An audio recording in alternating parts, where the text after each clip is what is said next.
So we are here at this strategic litigation workshop with lawyers from 7 different European countries to look at how the international human rights mechanisms and international human rights law and standards can be used more effectively to protect the rights of migrant children in Europe.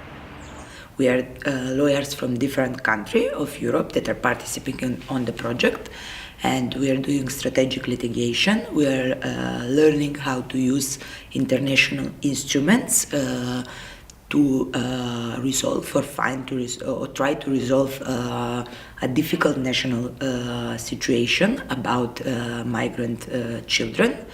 First of all, it's interesting because we're really making a network. This is a platform for exchanging ideas and knowledge. As concerns the international mechanisms, we see the practical importance of their work. The Committee on the Rights of the Child is somehow just starting now to work on cases that have been registered.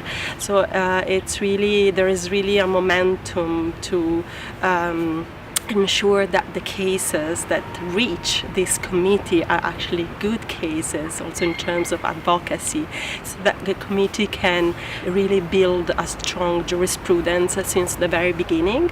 And I believe that's the real added value of the FAIR project.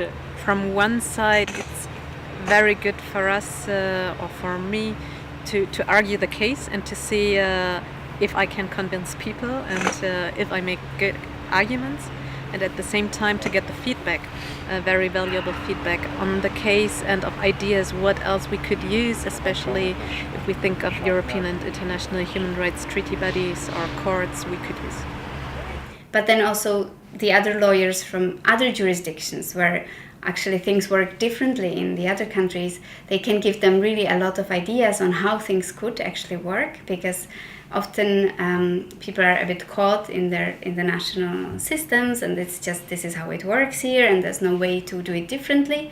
And this event about strategic litigation is trying to ensure that we assist lawyers to identify and then to bring cases that are going to promote the sound development of the law for the benefit of asylum-seeking children.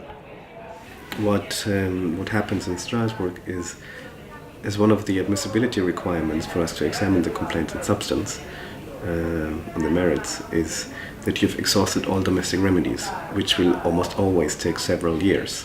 So in a way we always experience a certain delay in seeing the human rights problems from occurring. So it's very interesting for me to see how is the situation in Greece, in Spain, in Italy. How is it in Germany, in Northern Europe? I think this is really an enriching discussion. So we filed a case at the European Human Rights Court a few years ago on detention with the help of ICG, who provided a third intervention, and we won, and it had a clear impact on arbitrary detention, and we have at the moment a case pending in Strasbourg as well on a similar case on arbitrary detention, basically detention with no legal ground.